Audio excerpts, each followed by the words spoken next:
I was born in Seattle, Washington in 1915. My father and mother were immigrants from Japan.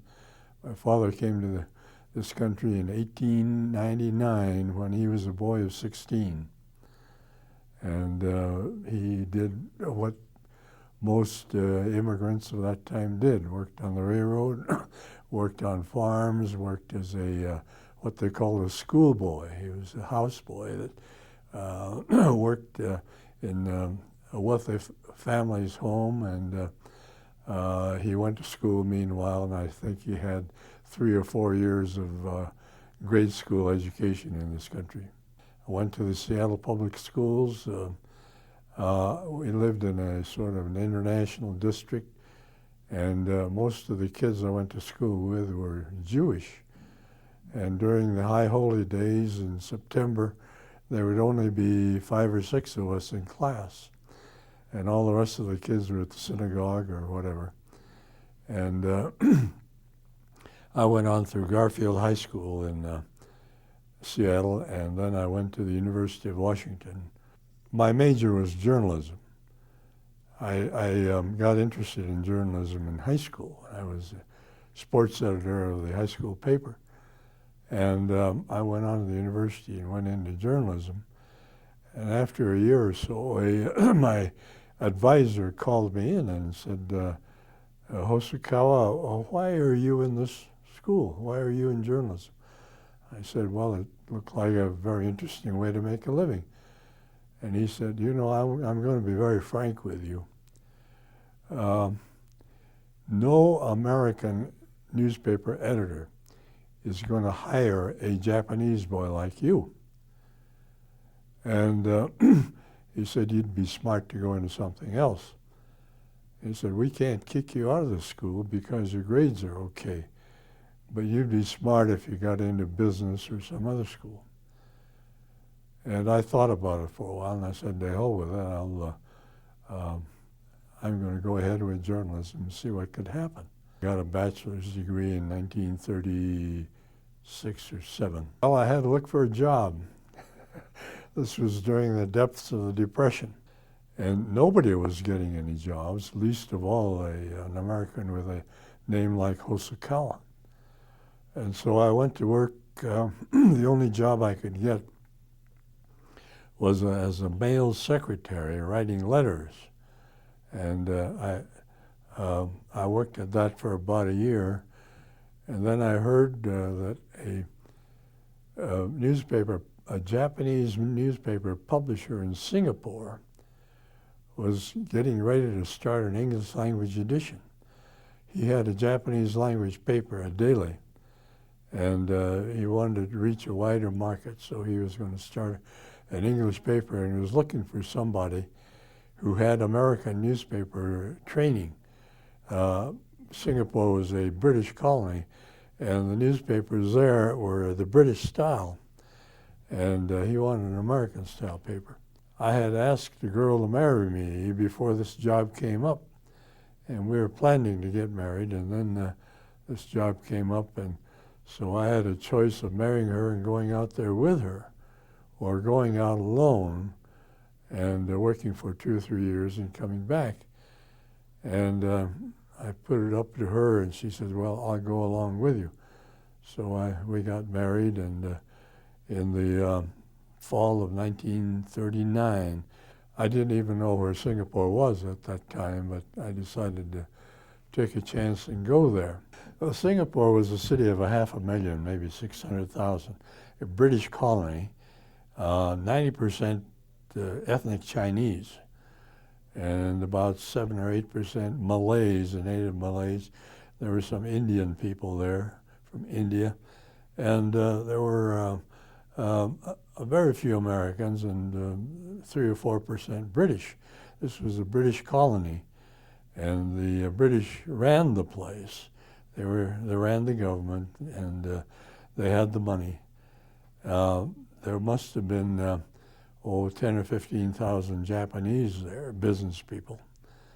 And the first thing I had to do was to find out what Singapore was all about. What is the history? What is the government? who runs the place, who are the important people, and that sort of thing. Meanwhile, we were getting the equipment ready to run an English language paper. And I had to get a staff. And my right-hand man at that time was a fellow named Frank Love, a British trained journalist who knew newspapering, but I had to tutor him in the American style, where he wrote a certain kind of headline. The British used a label-type headline, great news, and then the next line will be, governor says this or that. The custom was to print what they call posters, papers like this in huge type. They would tell about the big news of the day, and it was effort to sell the paper. The people would read the poster and say, hey, I want to know more about it, and buy the paper. And there was a big interest at that time in Joe Louis, the American heavyweight champ. And just before deadline, we got a flash saying Joe Louis had knocked out Tony Galento. And I wanted to put out a poster saying, Louis KOs Galento. And one of the guys there, he says, no, you mustn't do that. Don't give away the story. What you want to say is Joe Louis fight results. And that would stir the curiosity of the people, and they would buy the paper. I had to change the system for them. And then I had to get a staff together and assign them beats covering the courts, the city government, the business community, and that sort of thing. It took me about 6 months to get the thing ready, and we called it the Singapore Herald. It was a six-day weekly newspaper. The big paper there was the Straits Times, and they must have had 70% of the circulation. And they had an afternoon edition called the, I forget the name, and then there was a third paper, and we were the fourth paper, and most of our circulation was street circulation. And I don't think we had more than 5,000 at any one time. I'd been there, about a year and a half, a little bit before then, the war in Europe started. And that was big news there. And about that time, my wife got pregnant, and she wanted to come home to have the baby. And I didn't want to come home yet. I wanted to see what was going on in the rest of the Orient. And we had a lot of talking to do. And she finally said, well, I want to go home and have the baby back in the States. And you can stay out here for 1 year, learn a little bit more about the rest of Asia. And so that's what we did. And she came back to the States, and I quit my job in Singapore. And I went up to Shanghai and got a job on a monthly magazine called the Far Eastern Review. And I also got a job writing a twice-a-week column for a daily newspaper called the Shanghai Times. They could see that I was Japanese. And if they talked to me, they could be sure that I wasn't real Japanese because my language wasn't quite up to it. But because I had an Asian face, they left me alone pretty much. Now, what they picked on Britishers primarily. There was a place called Garden Bridge over Suqiao Creek between the International Settlement and the Hankyu side, which the Japanese held. And I had an apartment on the Japanese side, but I would go to work on the International Settlement. And we had to go over Garden Bridge, and they never stopped me. But if you were Chinese, they stopped you. And many times there were Europeans who were stopped. But I guess I looked Japanese enough so that they let me through. And I was dressed properly, And if you were Chinese and you were a coolie, they're likely to get stopped and asked for their papers and all that. And I could see things getting more and more dangerous. The Japanese were throwing their weight around in Shanghai, and they're doing some very nasty things in China. There were a lot of troops around. The Japanese troops on one side of Shanghai and the British troops on the other side, and the French were over here. And while I was there, the British pulled their troops out, and the Japanese could have moved into Shanghai anytime they wanted. They had the strength to do it, but for political reasons they did not. But they were being very arrogant on their side of Shanghai. It was pretty certain the U.S. was not going to back down. And there's going to be a collision one of these days, very soon, I figured. Americans were fleeing Shanghai in very large numbers. There were missionaries and business people, missionaries coming out from the interior of China. I figured I'd better get the hell out if I wanted to get home before the war. And I quit my jobs in Shanghai, but I wanted to see what was going on in Japan. So I booked myself through Japan on the way home. Well, about that time, the United States slapped an embargo on Japan that stopped all business between the two countries. And that meant that there were no more ships between Japan and the U.S. And there was no airplane service at that time. So I went to Japan and found I was stuck there. And I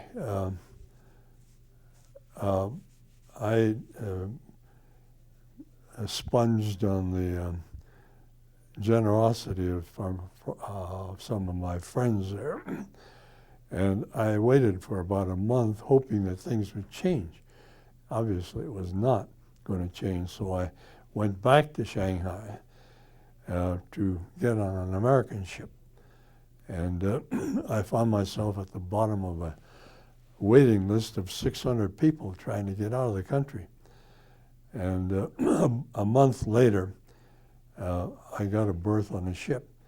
And there was a cabin for two, and they put four of us in there. And I slept on a cot all the way across the Pacific. I got back to San Francisco in late in October of '41, and I returned to Seattle and got together with my wife, and I moved in with my parents. And 5 or 6 weeks later, the Pearl Harbor attack came. And on December the 7th in 1941, I was out in the backyard of my father's home raking leaves. And my wife called me and said, "Jack Mackey's on the phone." And Jack was a friend of mine who had studied in Japan, but he was a professor at the University of Washington. And he said, "Have you been listening to the radio?" I said, "No." And he said, "Well, the Japanese have bombed Pearl Harbor." And that was incredible to me. And I said to myself, "Oh boy, it's really hit the fan." And I couldn't see how it was possible. Pearl Harbor was 3,000 miles from Japan, and how the hell could they get through close enough to bomb the place? I didn't think there would be anything like that. I thought the U.S. would have to go into China. I knew that we, Japanese Americans, were going to have a lot of trouble because although we were born in the States, educated in the States, outlook American, citizenship American, people would look at our faces and identify us with the enemy. And I knew that was coming.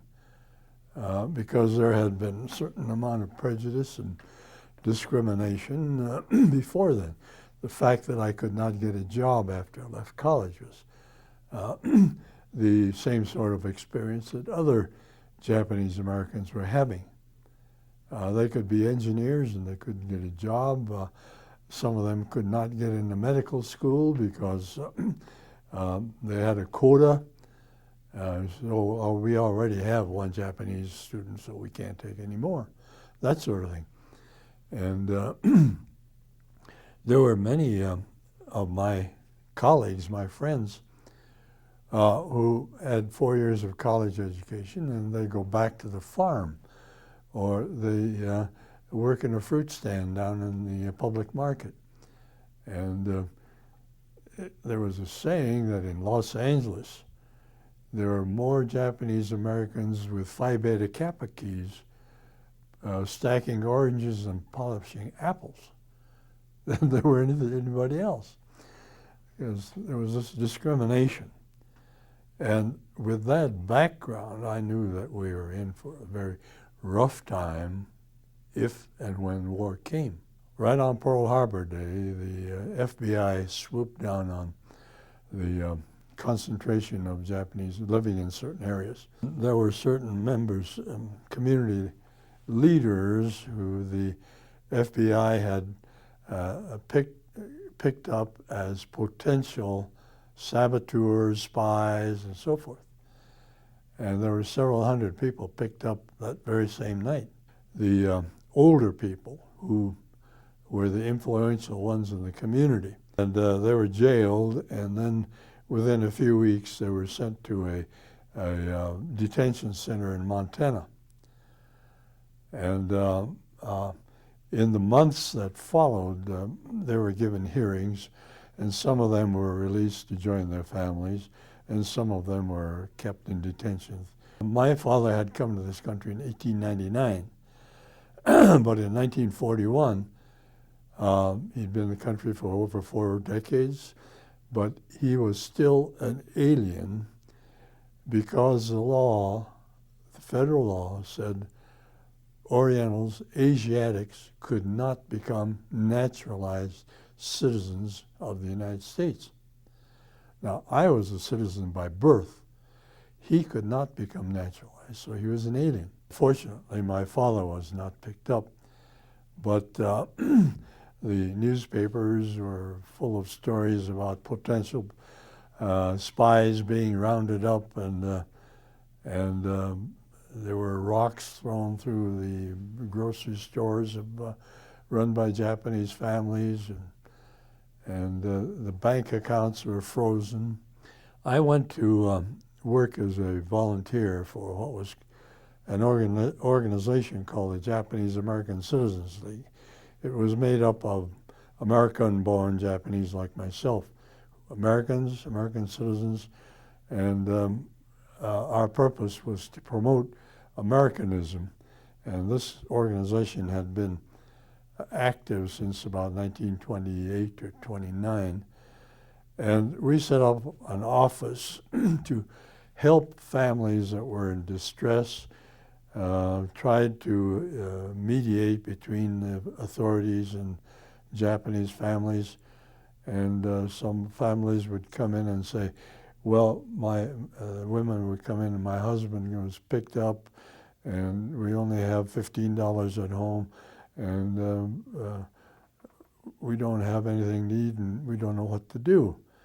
Well, we found money for them, and we tried to mediate between them and the authorities. On February 19th, 1942, President Franklin Roosevelt signed what was called Executive Order 9066, and it authorized the military to set up prohibited zones along the West Coast and to remove any or all persons from that area.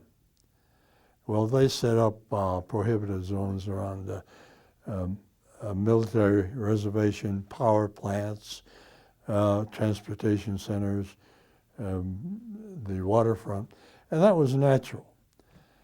But the way they interpreted any or all persons was all persons of Japanese descent, alien or non-alien. We were no longer citizens, we were non-aliens. And They moved a few Germans and a few Italians, but they left most of them alone. There was no internment, mass internment of Germans, German Americans or Italian Americans. Totally impossible to do because Germans are so numerous and so well integrated. And there were a number of Italians, a very small number of Italians, who were moved out of certain areas of California because they were too close to the shipyards or something like that. There was a matter of race, for one thing, and we were very visible. And it was part of government policy to stress that difference, hate the Japs. The mayor of San Francisco was of Italian descent, and he testified at a congressional hearing in San Francisco saying, we have in our community a man named Mr. DiMaggio. And Mr. DiMaggio has 3 sons playing baseball in the major leagues. And one of them is Joe, the New York Yankees. And he is known as Yankee Clipper. Now, can you imagine old Mr. DiMaggio being disloyal to the United States? And when I heard that, I wondered if our problem was that we didn't have a guy named Joe Yamamoto playing right field for the New York Yankees. But Mr. DiMaggio was a fisherman, and he could have become an American citizen had he wanted to. He didn't bother. He was an alien. My father, who had been in this country as long as Mr. DiMaggio, could not become a citizen because the law said he could not. 1/3 of the people who were sent to the camps were aliens, not by choice, but by law. And 2/3 of us were American citizens by birth. But we had no more rights than aliens. The feeling of being betrayed by one's own country. What happened to the Bill of Rights? We were American citizens, entitled to trial, entitled to be accused before we were arrested. They started to move all the Japanese Americans, alien and non-alien alike, all out of the entire state of California and the western half of Oregon and Washington, the southern half of Arizona and Alaska. They didn't bother Hawaii. Why? Because 1 out of 3 people in Hawaii was of Japanese origin. You moved out 1 of 3 people and the economy would go to hell. There'd be nobody to work in the shipyards. There'd nobody to provide the food for all the armed forces. So they left those people there, although they were 2,000 miles closer to the war front. And we had to abandon our homes, businesses. We had a few weeks to get ready, but if you ran a little grocery store, which many families did, nobody was going to buy your business. Potential buyers say, you Japs are going to get kicked out and out of here anyway. Why should I pay you money for your business? And there were used furniture dealers who would drive down the street and said, hey, I'll give you $5 for that sofa. I'll give you $10 for that refrigerator. I'll give you $15 for that piano. And if these people said, to hell with it, they says, okay, you guys are going to get kicked out anyway. The government didn't come in and grab your property. But there was a loss, a great monetary loss, estimated at the time as $300 million.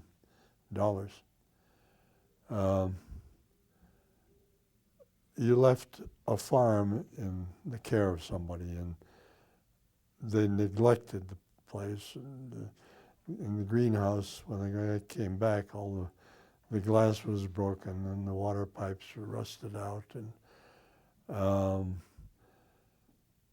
you had a going business, and when you came back, there was nothing there. They began to move us into temporary holding pens, And the Seattle people were sent to Puyallup, Washington, where there was the state fairgrounds.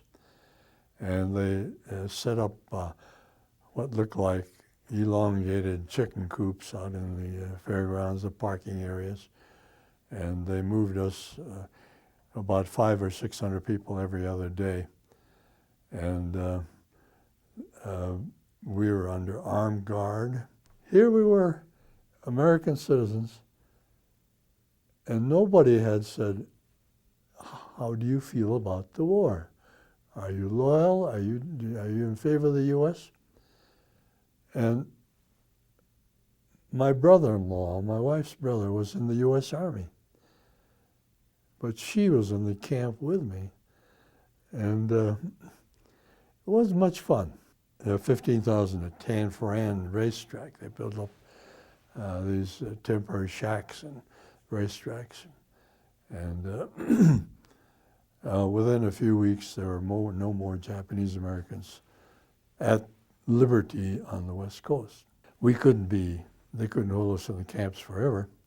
So they began to build, they built 10 what were called relocation centers in the interior of the country. And one of them was here in Colorado, down in a place called Amachi, near Granada, out in the southeast portion of Colorado, not very far from Lamar. And there are 6,000 or 7,000 Japanese there. I was sent to Heart Mountain, Wyoming, halfway between Powell and Cody. This had been a semi-desert there, and in 2 months, they built a camp to house 10,000 people. The third largest city in Wyoming, behind Cheyenne and Casper. Well, there were Army camp-type buildings.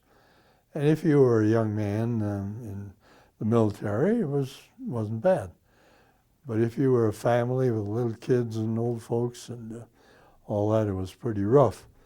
And there was one family, there was one room per family, and I think the room was about half the size of this room. And there was one electric light cord out of the ceiling, no running water. We were fed in mess halls, and there was a sanitation building for every 6 barracks. You had to go there for toilet facilities, for showers. And the women would go there to do the washing. And the whole area, a mile square, was surrounded by barbed wire, and there were watchtowers and floodlights. And there were soldiers, armed soldiers, in these towers. Camp's system was run by a new federal agency called the War Relocation Authority. And they had the responsibility of running the camps and seeing that people's creature needs were taken care of and seeing that the people were kept busy. We ran the camp. That is, some of the people volunteered to go out and grow crops outside the camp, and they ran the mess halls, and eventually we established schools for the kids, and we had a fire department, and we had an internal police department and a hospital. One of the odd things about this was that figured that any town of 10,000 should have a newspaper. And they said, we're going to get a newspaper going. And they said, you, Bill Hosokawa, have a newspaper background. We're going to name you the editor and you get a paper going. And the nearest town was Cody, 10, 12 miles away. And they had a weekly paper, and their publisher came to see us, and I said, we're going to have a paper. We'd like to have you print it for us. And they said, well, there was a restriction on newsprint at that time, but they said, well, we can find enough newsprint to print a weekly paper for you. And I put a staff together. There were people with journalistic background, high school journalism or whatever. And we got a staff together, and we put together a paper called the Heart Mountain Sentinel, a weekly paper, 8 tabloid pages. And this was the only paper there were 10 camps like ours. And the other camps had mimeograph papers, but we were the only ones with a printed paper. The paper itself was, I would say, very fair to us in the coverage. The publisher of the paper was the guy we did business with. And every Friday we would send 2 or 3 people to Cody to work in the plant to help make up the paper. And so our relations with the paper were quite good. This was not entirely true of the people in the town. Some of them were sympathetic. Others said, "Oh, we don't want the goddamn Japs around here." Others were doing business with the camp. The department store in Cody would start a mail order business with the people in the camp. We needed clothes, we needed this, and we needed that. And the canteen in the camp couldn't handle all that. And Cody was an oil town and a cowboy town. Powell was a farming town. And the people in Powell were much more lenient toward us, friendly toward us. And eventually, the people in Powell were permitted to hire people from the camp to help with the harvest of the sugar beets and threshing of the beans and that sort of thing. We covered the activities in the camp. Whatever mandates or regulations came out of the War Relocation Office in Washington. And we also ran stories from the outside about what was happening in the war, about Japanese Americans in the Army who were in combat, and what battles they were in, what casualties there were. Strangely enough, we were not censored. But I knew that, and we had an editorial page too. But for example, within a few weeks after the camp was filled, the Army came in and built a barbed wire fence around the compound. Well, we were in the middle of a desert, 10 miles from any town, nothing but sagebrush outside the camp, and they put up a barbed wire fence. And the people were very, very unhappy about it. And 3,000 of us signed a petition to the War Relocation Authority saying, look, we were unhappy in the temporary camps on the West Coast because there were barbed wire compounds. And we were given the impression that these camps would not be surrounded by barbed wire and guarded by troops. And we request that you do something about it. So the petition was sent out, and almost all the adults signed it and sent to Washington in protest. And that was the lead story in the paper that week. Residents protest barbed wire fence or something like that. And we ran an editorial saying, there's no need for a barbed wire fence. Why the hell are they doing this thing? And we could get away with that in the camp. There was a fellow named Earl Best who had been fired at the camp.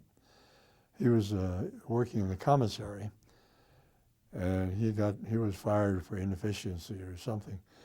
And he came down to Denver, went to the Denver Post and said, have I got a story for you? They got all this food hoarded in Wyoming in the camp.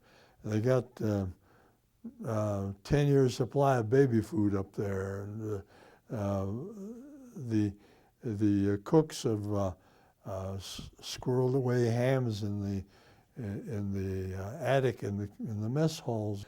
The Post was a terrible newspaper at that time, and they were very hostile toward us Japanese Americans, and they were very hostile toward the camps. The Post had a column called "That's That" on page 2, written by a fellow named Bruce Guston, and they were the editorial voice of the paper. And Bruce Guston was saying, we ought to get rid of the goddamn Japs. And one time he wrote a thing saying, too many Japs are coming to Denver. We ought to have a 24-hour curfew. And they sent Jack Carberry up there to do the story. Jack was a sports editor at that time. He was also the hatchet man. And I think it's well documented that Jack had his story pretty well written before he went up there, and he spent much of his time in the bar at the Irma Hotel in Cody. But I was assigned to show Jack around. And anything he wanted to see, why, I took him to see it. And the Post ran a series about all the Japs being pampered by the Democratic government in Wyoming. Anything that Roosevelt did was open to attack by the Post at that time. And they were extremely hostile. And Paul Gregg was the cartoonist at that time. And Paul did some very vicious cartoons about what we were doing up there. And it should be said later that I became good friends with Paul when I came to work here. And I got to know Jack Carberry too. So things change.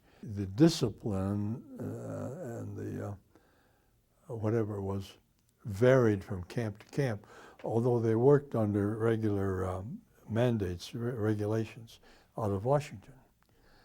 Now, the U.S. government had very little experience running concentration camps for American citizens.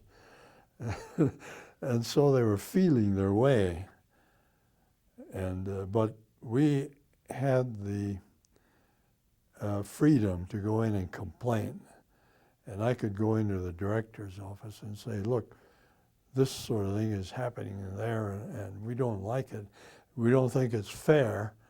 And the director would have the authority to say, well, we'll change that. Or you say, well, the director from Washington says this, and we will take it up with Washington.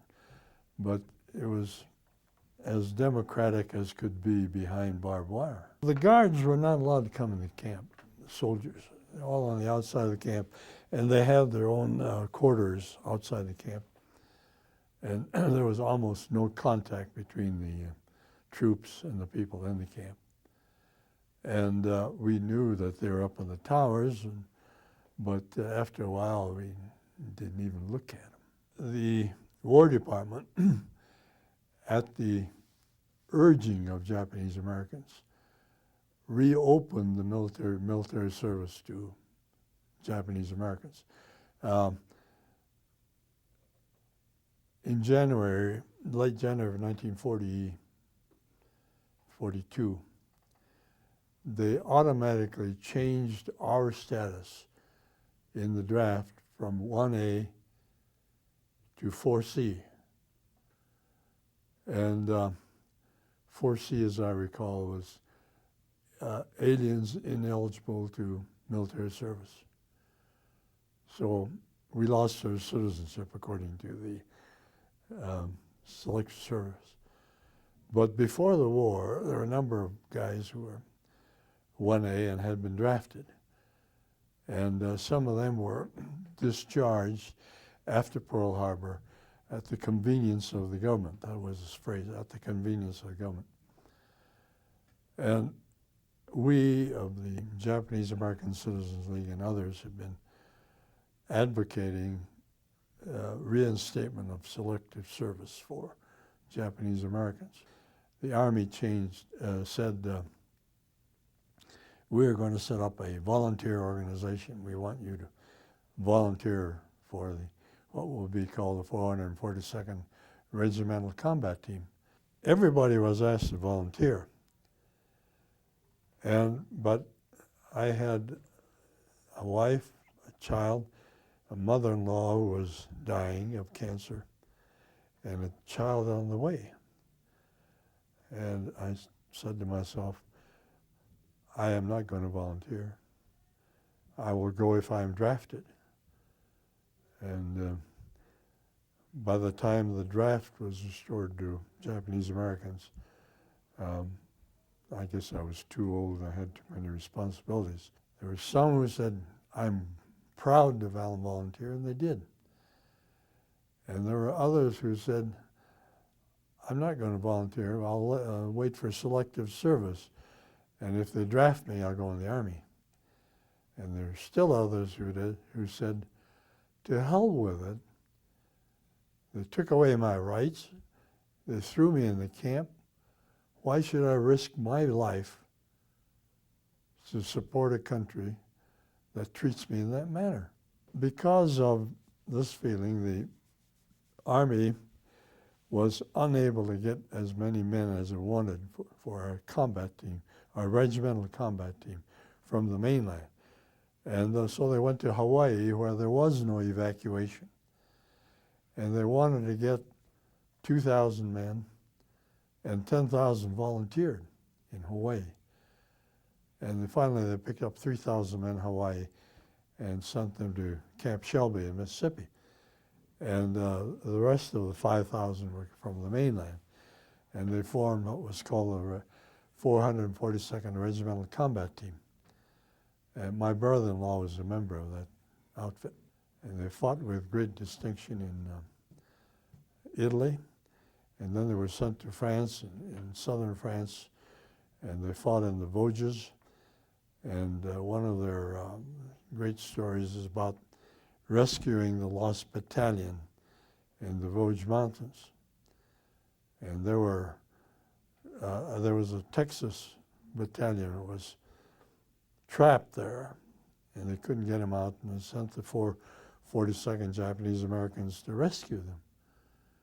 And the Japanese Americans suffered more casualties than the men they rescued. This one unit was among the first to go into the Dachau death camp. And they saved, I don't know how many Jews. And the irony of it, going in to save people in a concentration camp in Italy, in Germany, while some of their folks were in American camps.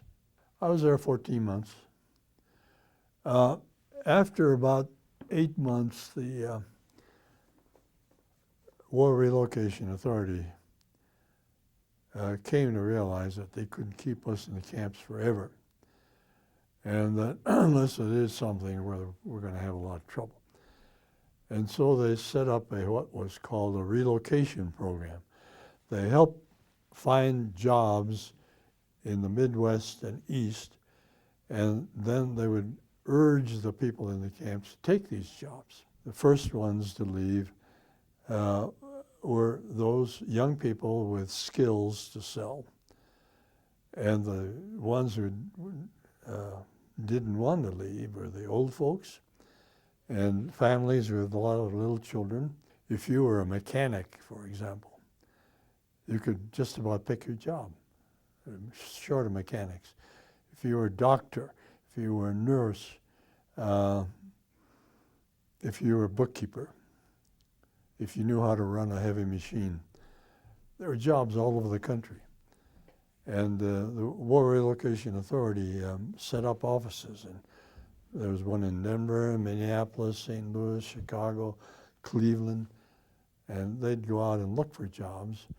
And at the same time, they'd carry on a public relations program, saying, we have these people in these camps in the West. They have been accused of nothing.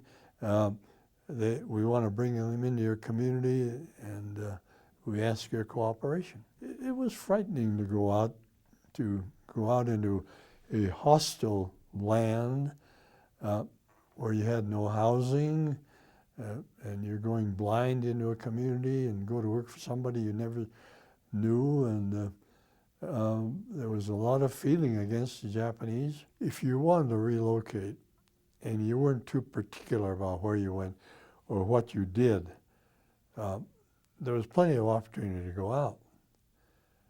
Now, one fellow I knew had 2 or 3 drugstores in Los Angeles, and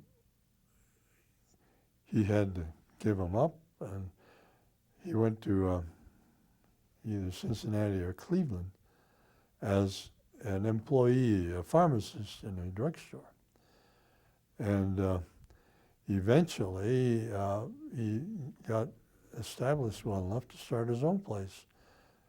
And there were others like that who found new homes in the interior of the country.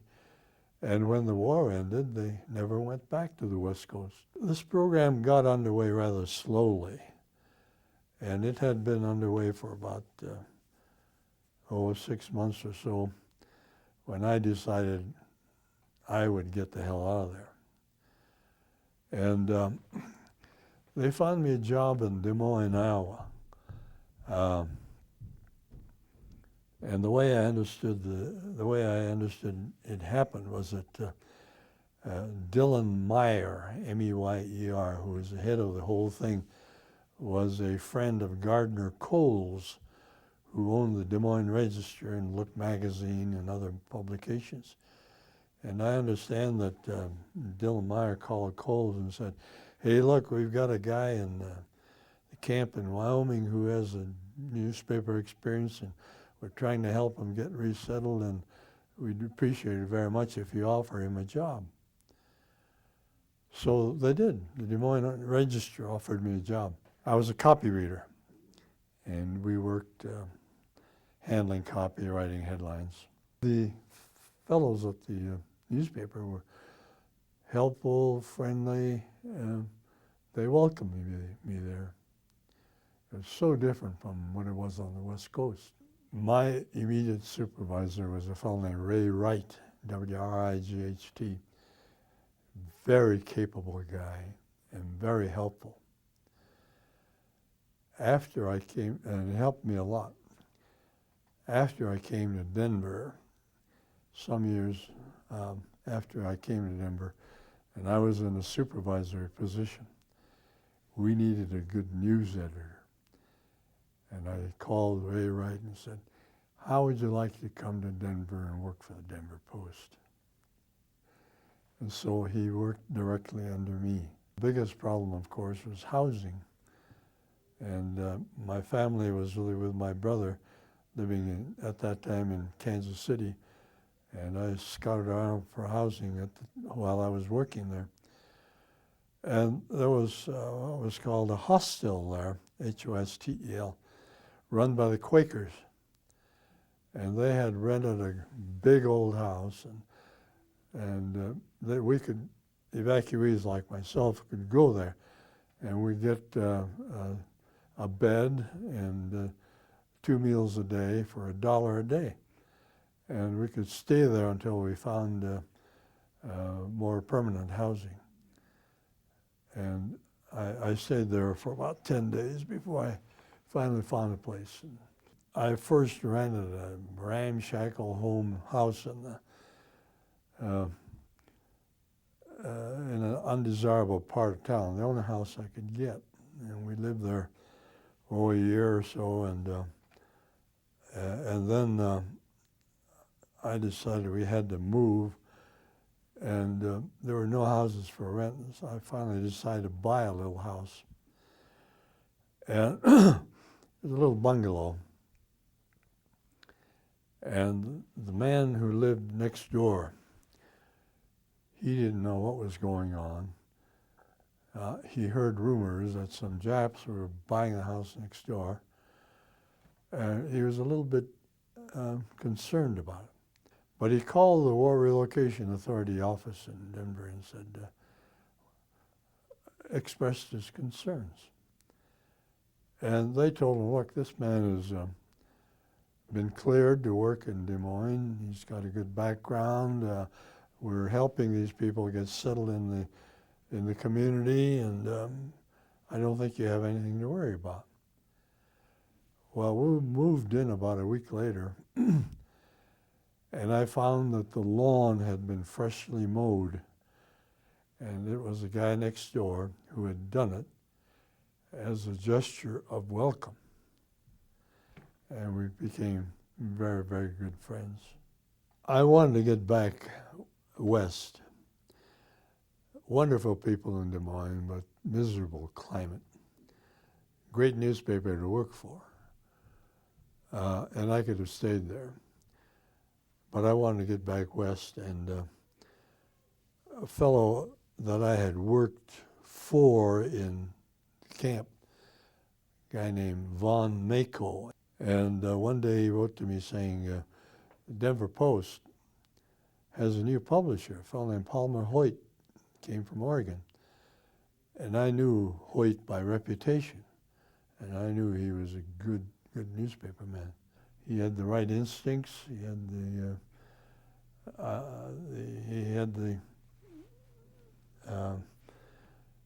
was liberal, left of center, but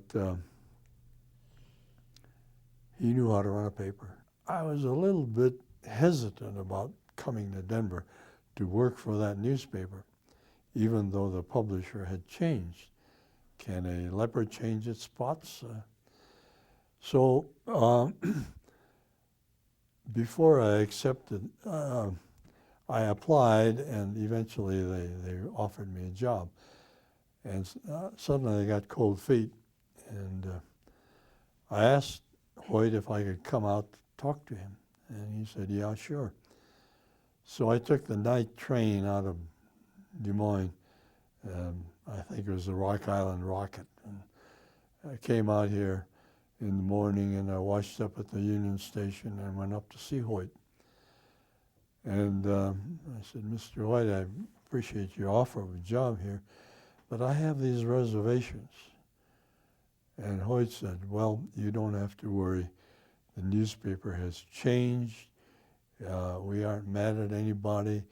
We're going to be a fair newspaper, and I want you to come work for me. And I said, Mr. Hoyt, that's good enough for me. I went back to Des Moines and told my boss there that I was going to quit and go to Denver. And he said, well, we'd like to have you stay. We'll give you a raise. And I was making $62.50 a week there at that time. And he said, you know, the federal regulations prohibit us from giving people too big a raise. I can give you $2.50 more, so you get $65 a week, and there'll be more coming. Well, Hoyt had offered me $60 a week. And I said, well, I think I'll go to Denver. I was hoping to buy a car and come on out, drive out to Denver. But this was right after the war, and you couldn't get a car. And so I decided to come out by train, but I couldn't get a seat on the train for my family. So I bought a pre-war Hudson car in a used car lot. And my wife, and we had 2 kids by then, a boy, Mike, who was a first grader, and 3 years younger, a daughter, Susan. I put them in the back of the old Hudson, and we drove out to Denver. And I checked in, and then I drove the family out to Seattle, where my folks were, where they could stay for a little while until I found a place to live. 16th Street was an interesting street. Curtis Street had half a dozen movie houses. The old Tabor Theater was still open on 16th Street. And it was a much more colorful place. Denver today is a metropolis, and it doesn't differ very much from any city of 1 million. Des Moines, which was a country town, 200,000 people, very conservative. And Denver was about 300,000 then, much larger city, much more open. Soon after I got here, a friend of mine, a Chinese-American friend from the West Coast, came and looked for me, wanted to say hello. And he came to the receptionist, a girl named Coy Fowler. She's still around. And he said to her, I'd like to see Bill Hosokawa. And she said, he's the fellow in the blue shirt in the back of the room. And this Chinese American came to me and said, you know what she told me? She said, look for the fellow in the blue shirt in the back of the room. She didn't say, he's that Oriental back there. She didn't say, he's that Japanese kid back there. And I realized that I was like everybody else. First fellow I met at the post, I went into the post building and there was an elevator there up to the newsroom on the second floor. And a fellow in a cowboy hat got on the elevator with me. And he said, I'm Bob Fenwick. It was old Red Fenwick. That type of journalist was disappearing at the time I came to Denver. But there are a few left. Good old Red Fenwick. There's a fellow named Zeke Scher, S-C-H-E-R. He's still around, comes to press club quite often. But he was assigned to the courts, City Hall, and he decided he was going to be the best damn court reporter they ever had. And he went to law school at night, and he got his law degree. And there were people like that who had that dedication. Later, he still practices law a little bit, but later he came to work for me on Empire Magazine. And he was our roving guy, and he did a lot of good stuff. But there are dedicated people like that in the old days. Buzz Larson was a great character. And he went to Washington eventually as our Washington bureau chief. Larry Tajiri, too. Larry was the drama editor of the Post. And that was a hell of a job because Helen Bonfils was interested in the movies and the stage and music. And you had to do a good job because you knew she was reading every line. Ed Dooley was a damn good managing editor. He worked at the Post from 45 till about 51 or 2.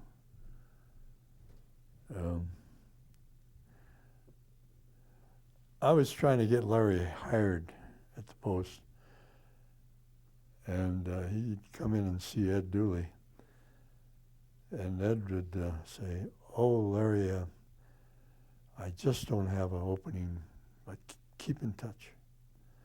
And that happened 2 or 3 times. Larry was working in Colorado Springs. And Larry finally got tired of waiting, and he got a job offer from Washington, D.C. It was the third paper in Washington. And it wasn't a good job, but at least it was a job. And he came in to see Ed Dooley to tell him that he was going to Washington. And Ed was the kind of guy who never spoke to you first. You had to speak to him, and then he would speak. But he saw Larry coming in, and for the, I don't know, first time in I don't know how long, he said, oh, Larry, I meant to call you. I meant to talk to you. You want to come to work on Monday? And Larry said, of course. And the paper that Larry had a job offer from folded up 2 weeks later. I went to Korea as the Post's first war correspondent. I got there a month after the fighting started. And I was up in Daegu, and when we had to bug out of there, and I witnessed the Incheon landing from a Navy fighter bomber. This was a plane called the Avenger. Most of them were one-man planes, but this had a kind of a jump seat there, and they let me ride on that. And it's the first time I've been on a dive bomber. Jesus. And it started when the catapult, you're in dead stop, and the fire of the catapult, and you run maybe 150 feet, and you're going 100 miles an hour. And we're dive bombing. And after we got off the carrier, he said, I heard him on the intercom saying, "Are you all right?" Yeah, I was all right. And then he dive bombed on some trucks. Go straight down, drop a bomb, and pull straight up. And boy, you leave your guts on the floor when pull out. And then there was a mountain there with a tunnel in it, railroad tunnel. And he sees that tunnel, he says to me, "You see that smoke coming out of that tunnel? I think they're hiding a locomotive in there. I'm going after him." So he heads straight for the tunnel, firing away. And then at the last second, he pulls straight up so we don't hit the mountain. Eyeballs seem to fall out when they pull up. I said, "Jesus, this guy does this every day for a living." I said, "This is enough for me." Those stories were exciting. But I concentrated more on hometown boy stuff. I wasn't covering the overall war story. I went to Japan in 1956 or 58 when the leftist students are about to overthrow the government. Eisenhower was scheduled to go there, and they canceled the trip because of the unrest, demonstrations. 200,000 people in the streets of Tokyo demonstrating. And Bob Lucas, who was the managing editor at that time, said, "Look, if this thing is bad enough to cause the president to cancel his plans to go there, we ought to go there and see what's going on." So I went over there and did a series of stories. And we paid for that trip by getting 20 newspapers around the country to agree to share the cost.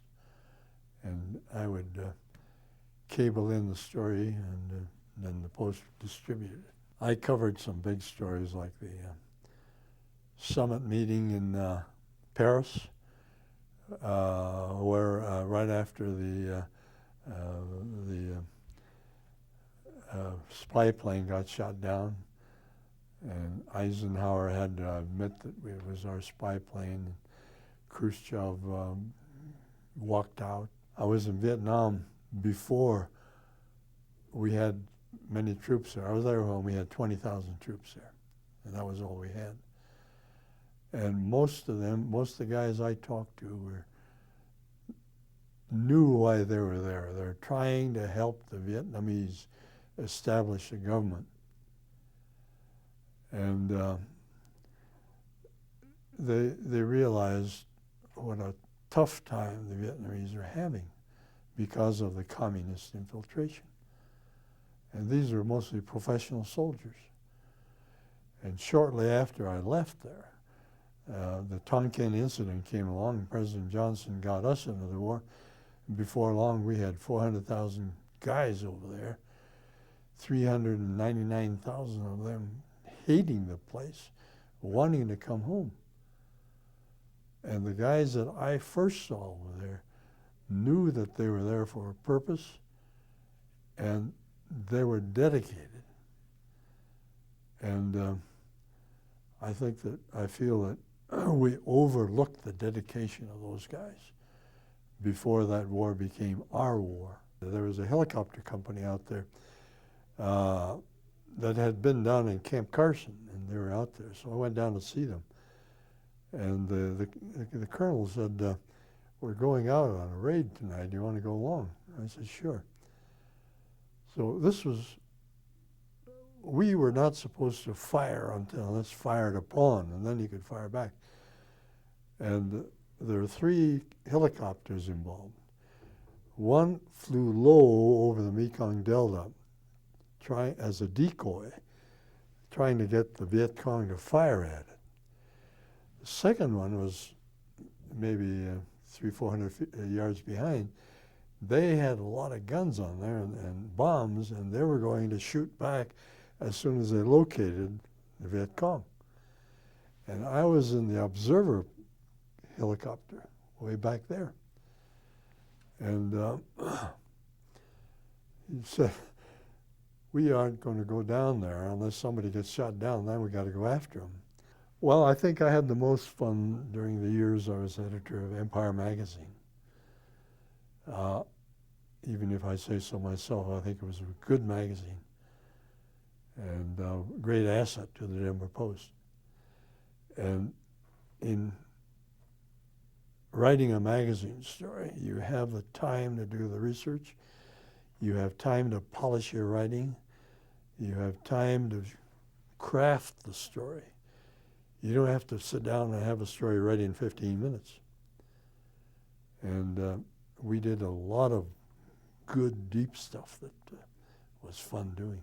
We started in 1950, and it lasted until the 80s. I think the magazine folded in the end because it lost its character. It used to be a magazine, a regional magazine, a magazine for the people here. It made them proud of their history. It made them proud of what was going on. It tried to explain things. We were seen by some people as a Cowboys and Indians magazine. But we had a lot of history in there. But we had a lot of contemporary stuff too. One story I remember was, we call it the night Cody froze. And it was a terribly, terribly cold winter. And the gas pipes feeding Cody exploded or cracked. And all the natural gas going to Cody was, they had to cut Cody off. And Cody was a town of 5,000 or 6,000 then. And here was way below zero and no heat. And the Daily Sign would have a story. Gas was cut off to Cody, and it was terribly cold. But I wanted to know how the people survived. And I had one of my people get a hold of people in Cody by phone. And I had another guy, Bernie Kelly, writing the story that came over the phone, getting it all together. And they told about people up there leaving their homes, getting in their cars and driving around all night. The heat from the cars was the only thing that kept them warm. And we found out what was going on in the school and the shops and Bernie Kelly assembled the whole thing in a beautiful story, and we rushed it into print, and we had a long deadline, but we could rush it in, and we had the story, The Night Cody Froze, 10 days after it happened, in magazine style. Well, there were 20 or 25 local magazines at one time. I say, without meaning to brag, most of them were not very good. Why? Because they take some guy from the city side and say, hey, you're the magazine editor now. And most of them, the editors, nice guys, but really had no concept of what a magazine should be. And the Post had a rotogravure plant. And we printed the magazine for the Seattle Times, the Portland Oregonian, San Diego, and Oklahoma City, in Kansas City too. And we would invite the editors come in. I'd hold seminars for them, and I would visit their plants and consult with them about their magazines. one reason the paper, the magazine failed was that I think, was the Sunday inserts. We used to get a lot of advertising, including tobacco advertising, but it gave us enough to have a 56-page paper or a 64-page magazine, whatever. Now the furniture companies will get a preprint, rotogravure preprint, and they'll stuff it in the paper. So there wouldn't be enough in the magazine. You can't have a good magazine with just 24 pages. I have 10 books to my credit. Most of them are about the Japanese-American experience. One of the books is Thunder in the Rockies, which was a 100-year history of the Denver Post. And it was very well received. And my last book is a part of it is autobiographical, and part of it is a collection of columns I have written over the years. Newspapering is much more a profession now than it was. It was an occupation in the old days. And guys worked at it because they didn't make they just simply loved it. And they did things that people today wouldn't do. I think so far as writing and editing talent goes, people today have more, are better prepared, are more skilled more of those skilled people than there were when I was on the news side. Back in the old days, when the Post was an afternoon paper, you couldn't get anything past noon into the evening paper. Now it's almost instantaneous. And they can change a page very quickly. You don't have to go through these typesetting and stereotyping and all that. Every reporter today carries a portable phone. And quite often, he writes no part of the story that appears in the paper under his byline. The reporter has the story pretty well in his mind when he calls it in, and if he's got enough time, he's dictating what the story should say. But a dictated story is a little different from a written story.